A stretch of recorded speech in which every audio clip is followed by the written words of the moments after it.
This is the Microschool Minute, your weekly dose of microschooling news and events. In this week's edition of the Microschool Minute, Texas State Representative Brad Buckley has introduced House Bill No. 3, outlining the Texas House's version of an education savings account program. Under this proposal, eligible students would receive 85% of the average state and local funding typically allocated per student in public schools, capped at $30,000 annually. Students with disabilities would qualify for additional funding, depending on the funding their public school district would have received. Homeschooled students are also included, but limited to $2,000 per year. If demand exceeds available funds, priority is given to students with disabilities and low-income families with income thresholds set at varying percentages of the federal poverty line. In comparison, Senate Bill No. 2, filed by Senator Brad Creighton, offers $10,000 annually for students attending accredited private schools, $11,500 for students with disabilities, and $2,000 for homeschooled students. Senate Bill No. 2 also prioritizes low-income families and students with disabilities, defining low income as up to 500% of the federal poverty line. Both bills aim to expand educational options while emphasizing support for underserved communities. Texas House Bill 3102 proposes exempting school districts from recapture requirements under the public school finance system if they experience a decline in student enrollment due to education savings account programs. The bill amends Section 48.257 of the state's education code, introducing a provision that waives recapture obligations for affected districts. This adjustment aims to address funding challenges if enrollment drops because of these programs, dispelling a popular fear of school choice opponents through compromise. If passed, the changes will take effect on September 1st of this year. The Idaho Senate has narrowly approved House Bill 93, a $50 million refundable tax credit program for private education expenses, by a 2015 vote. The measure now awaits Governor Brad Little's decision. While the governor hasn't explicitly endorsed the bill, he previously expressed support for a private school choice program that is fair, responsible, transparent, and accountable. If signed into law, the bill would provide up to $5,000 in tax credits for non-public school students, with up to $7,500 available for students with special needs. Advocates argue the bill offers greater choice for families, while opponents, including the Idaho Education Association, claim it diverts critical resources from public schools. The legislation has sparked intense debate in the state, with supporters emphasizing safeguards such as income-based prioritization, a $50 million cap, and mandatory reporting to ensure accountability. Concerns also surround homeschool eligibility under the program, with some arguing it could undermine the independence of Idaho's homeschool community. Governor Little has 5 days to sign, veto, or allow the bill to become law without his signature. If enacted, it would mark a historic moment for private school choice in Idaho. North Dakota lawmakers are debating House Bill 1540, a proposal to use state funds to help families pay for private school tuition through education savings accounts. The bill, which has now passed the House and moved on to the Senate, would allocate 40% of per-student public school funding, about $4,400, to ESAs in the 2026 school year, increasing to 80%, around $8,800 in 2027. The projected cost is $40 million for 2025 to 2027 and nearly $150 million for the following 2 years. Supporters argue it provides families with more educational choices, while critics are worrying about its impact on public schools. The bill also mandates private school students receiving ESA funds to take standardized tests to evaluate the program's effectiveness. Lawmakers continue to weigh the potential benefits and drawbacks of this particular proposal. Despite attempts by some to dismantle them, universal school vouchers remained intact when the Wyoming Senate passed forward House Bill 199, the Wyoming Freedom Scholarship Act, on Wednesday. As now constructed, the program created by the bill would give up to $7,000 per child to any Wyoming family, regardless of income, for non-public school expenditures, like tuition, for their pre-K through high school students. The Senate's vote of 20-11 to pass the bill on its third reading clinched a victory for school choice activists who want to see all Wyoming parents given a chance to seek alternative education, like private or parochial schools, for their students. But it came amid a flood of constituent comments on the bill. Lawmakers reported, many of them adamantly opposed to a measure many see as a flagrant violation of the Wyoming Constitution. Senator Bill Landon, who voted no, questioned the urgency of the bill when Wyoming already has an education savings account program that's not even 2 months old. I'm not quite sure why, on this issue, the Wyoming Senate feels the urgency to have the accelerator all the way to the floor going 100 miles an hour, Landon said. Senator Charlie Scott said there is a reason for haste. "I see an urgency in getting started on this bill," he said. "We've got too many kids that are being left behind by our current K-12 system." Scott also welcomed litigation to test the constitutional questions. Before the measure heads to Governor Mark Gordon's desk, the House has to approve the Senate's amendments to House Bill 199 in the concurrence process. That could prove challenging, as key differences now exist within the House and Senate versions of the bill. Microschools are rapidly growing across the United States, offering new opportunities for families and educators. However, this growth has raised questions from state and local regulators, particularly around child care laws. These regulations, often designed for daycare centers, don't always align with the unique nature of microschools, especially those serving elementary-age children. Because education laws vary by state, microschools operate under different frameworks depending on local rules. In states with strict private school regulations, many microschools function as learning or tutoring centers under homeschool guidelines. Meanwhile, states with lighter regulations may allow microschools to register as private schools, though some still choose the tutoring center model to avoid regulatory ambiguity. One common challenge appears to be the misclassification of microschools as childcare providers, triggering compliance with extensive daycare regulations. These laws, often hundreds of pages long, can be burdensome and irrelevant to educational programs. A new report written in collaboration with the National Microschooling Center seeks to help. To avoid complications, they say microschools should clearly define their operations, separate early childhood programs if offered from K-12 education, and communicate proactively with inspectors. If questioned, microschool operators should document all interactions, request specific rule citations, and politely challenge inappropriate jurisdiction claims.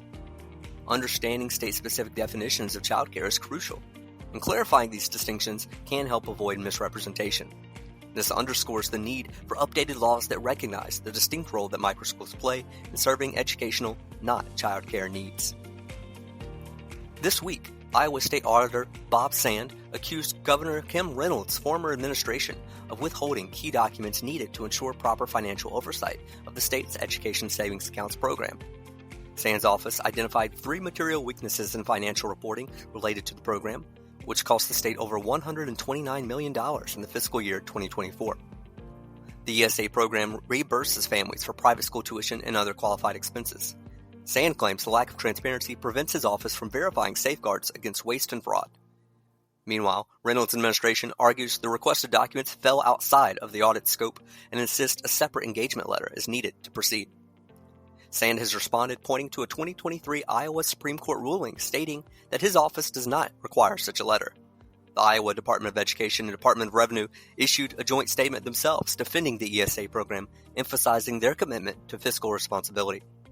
As the dispute escalates, the clash highlights broader tensions over transparency over the cost of school choice initiatives. New data shows how New Hampshire's Education Freedom Account program is reshaping how families invest in their children's education. Designed to provide financial flexibility, the program grants families an average of $5,204 per child annually. The funds allow parents to customize educational expenses from curriculum and online courses to extracurriculars like skiing, music lessons, and art classes. For Kristen, a homeschooling mother of 3, the $20,000 her family receives yearly has been transformative. Her eldest son, Bryce, who has a near photographic memory and faces medical challenges, thrives on tailored resources like a $2,000 microscope and online math classes. In the 2022-23 school year, families spent $3.9 million of EFA funds on non-private school expenses, with 44% going to instructional materials, and the remaining funds covering tutoring, summer programs, and even sports. Approved vendors like Amazon received $1.4 million, reflecting parents' demand for convenience and variety. Supporters argue this flexibility is the program's strength, empowering families to address their children's unique educational needs. The Reform Alliance is teaming up with the Arkansas Department of Education's Office for School Choice and Parent Empowerment to bring you the latest info on education options in Arkansas. This statewide tour features town hall-style presentations where families can learn about all the different school choices available. The tour kicked off on February 11th in Little Rock and will continue through early May, with stops every Tuesday and Wednesday across the state. Upcoming stops this week include a February 25th at 6 p.m. at the House of Opportunity in Forest City, and February 26th at noon at the West Memphis Public Library in West Memphis. Arizona Attorney General Chris Mays has delivered justice in a high-profile fraud case involving the Empowerment Scholarship Account program. Phoenix residents Judaica Johnson and Raymond Johnson were caught red-handed unlawfully pocketing ESA funds that they had no right to claim, money that was directly tied to a calculated fraud scheme. Both individuals pleaded guilty to facilitation to commit money laundering on January 17, 2025. Their sentence? 3 years of supervised probation handed down on February 13th, along with a hefty restitution bill of $196,000. This decisive action underscores the state's unwavering commitment to transparency with their care to hold bad actors accountable in order to protect taxpayer dollars. The Utah Fits-All voucher program launched in 2023 with $42.5 million. Fast forward to today, and lawmakers are now looking to double its funding to $162 million to meet the growing demand. With 80% of recipients being homeschoolers, officials now want to tighten the rules to prevent misuse and to ensure transparency. House Bill 455 proposes stricter income verification, annual residency checks, and random audits of how funds are being spent.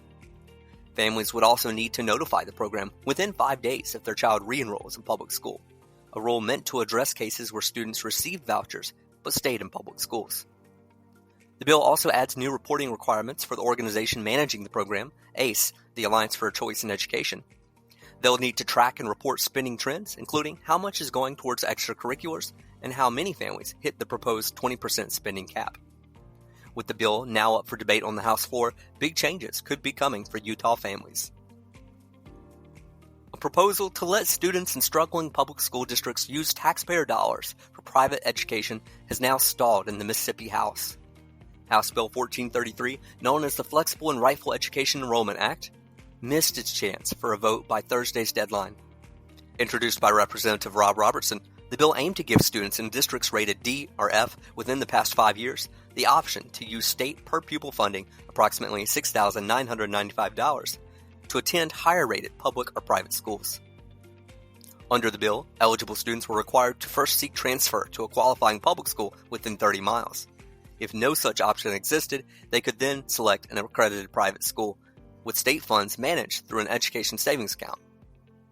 However, the proposal faced strong opposition from education groups and teachers' unions, who argued it would harm public schools in the state. Critics also pointed to Mississippi's recent academic gains as evidence against such measures. Despite House Speaker Jason White prioritizing school choice this season, the bill failed to gain enough traction. Meanwhile, a separate bill easing public school transfers has passed the House and now awaits Senate review. In the post-judgment dissolution case of Carosi v. Carosi, the Connecticut Appellate Court affirmed the trial court's decision to partially grant a motion filed by the plaintiff. The defendant appealed the ruling, claiming the court exceeded its authority by ordering the transfer of custodianship of a 529 education savings account established for their child's benefit from her to the plaintiff. The court ruled that this transfer was within its statutory authority under Connecticut law. The decision emphasized that the account created after their divorce by mutual agreement was intended for their child's education and was not a modification of marital property division. The couple's marriage was dissolved in 2008, incorporating a settlement agreement that detailed their child's educational expenses. Their agreement required $50,000 from the sale of their marital home to be deposited into a 529 account, initially under the plaintiff's custodianship. It wasn't until years later a dispute arose over custodianship, and the court ruled in the plaintiff's favor, noting the importance of preserving the account for its intended purpose, funding their now college-age child's education. Linda McMahon's nomination as U.S. Secretary of Education advanced last week with a narrow 12-11 Senate committee vote along party lines. McMahon, who served as head of the Small Business Administration under Trump, expressed her belief that the Department of Education is failing students and needs radical changes. In a heated Senate confirmation hearing, McMahon made her position crystal clear: reform, not removal. McMahon assured senators that the department isn't closing its doors anytime soon. Instead, she's eyeing a bold restructuring, potentially shifting key programs, citing that the goal isn't defunding, it's efficiency. This week, we spotlight Springbrook Christian Academy in Wellsboro, Pennsylvania. They offer a Christ-centered education, blending classical and Charlotte Mason philosophies. Springbrook focuses on seeking truth, compassion, community, responsibility, and transformation. With strong parental partnership, they cultivate critical thinking and a love of learning, providing a biblically faithful, holistic education. Springbrook prepares students intellectually, spiritually, and socially, fostering lifelong learners. Keep up the great work, Springbrook. If you know of a microschool that deserves a shout out, drop a comment and let us know about the work that they're doing. Thank you for tuning in to the Microschool Minute, your weekly review of microschooling news and events. Don't forget to like and subscribe, and if you'd like to support us, consider leaving a review. Until next week, happy microschooling.